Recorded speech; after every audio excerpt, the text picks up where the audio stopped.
Bonjour et bienvenue pour ce Drift Actu du mois de novembre. Je suis toujours accompagné de Damien. Damien, comment tu vas? Salut, ça va et toi? Très bien, il fait froid et on a attaqué la saison.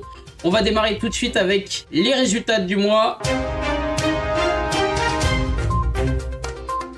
Pas beaucoup de résultats ce mois-ci, c'est du côté du Japon que ça se passe, avec notamment le dernier round du Formula Drift Japan qui a eu lieu au circuit de Fuji.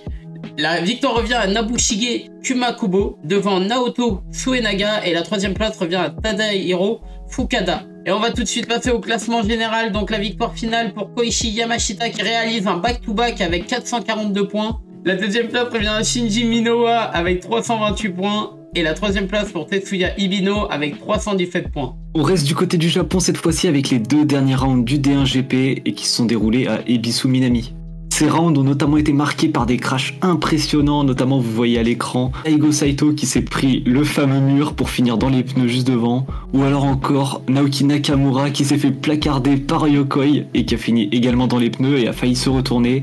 Et la victoire de ce cinquième round revient donc à Naoto Suenaga, et oui, le même qui a fini à la deuxième place lors du dernier round de Formula Japan, car il concourt dans les deux compétitions avec deux voitures différentes. Sur la deuxième place du podium, on retrouve cette fois Kujiro Mekuwa, et en troisième place, on retrouve notre fameux Naoki Nakamura. Et ce sixième et dernier round, la victoire revient au champion Naoki Nakamura devant Masanori Kohashi et Masashi Yokoi. On passe maintenant enfin au classement général final de cette saison de D1 GP. Et c'est donc Naoki Nakamura qui a écrasé la D1 GP avec 5 victoires sur 10 et qui finit avec 206 points.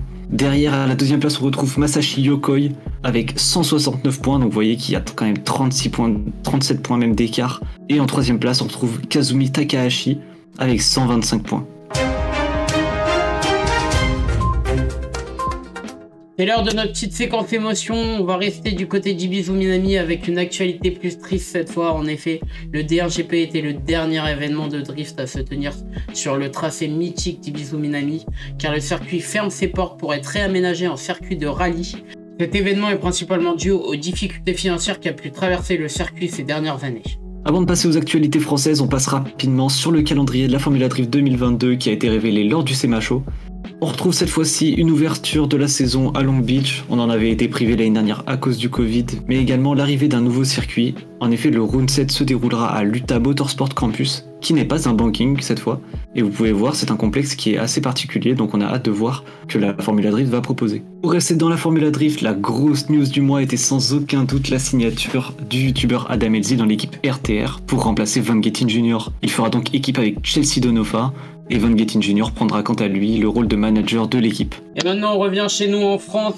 Alors que la saison 2021 vient de se terminer, les inscriptions pour la saison 2022 du championnat de France sont déjà ouvertes pour les loisirs, pour les pros. Comme vous savez, la semaine dernière, pour le dernier roulage de la saison, on a été au circuit de Lurcy-Lévy, et après avoir discuté avec plusieurs pilotes dans les paddocks, tout ce qu'on peut vous dire, c'est qu'il y a beaucoup de monde qui s'est inscrit et qu'il n'y aura pas beaucoup de place.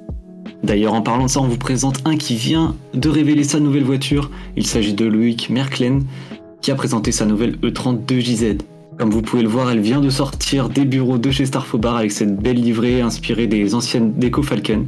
On a également reçu quelques photos de l'avancement de la voiture la plus attendue du paddock pour la saison 2022, la série 2 de James Foyle, qui a reçu son arceau peint d'un très bon rouge. Pour finir, on a également Vincent Crane qui nous a montré l'évolution de sa RX-7 avec l'installation d'un kit Rocket Bunny. Et maintenant c'est l'heure du débat du mois. Pensez-vous qu'Adam Elzy est un bon choix pour l'équipe RTR? Donc voilà, réagissez à cette question dans les commentaires, on a hâte de lire ça. Et voilà, c'est fini pour le Drift Actu du mois de novembre. Donc avec une off-saison qui commence sur les chapeaux de roue. Damien, merci beaucoup. Merci à toi, merci à vous de nous avoir écoutés. Et bien sûr, vous connaissez la suite. Si vous voulez nous suivre sur les réseaux sociaux, Instagram, Facebook, et nous rejoindre sur Discord, n'hésitez pas, on vous attend nombreux. Et surtout le plus important, cliquez sur le bouton juste en dessous pour s'abonner et n'oubliez pas la cloche. Et pour finir, on vous laisse avec la vidéo du mois de Ryan Turk au volant de sa Supra MK5 swappée avec un V10 de Formule 1. C'est assez impressionnant. Salut! Salut!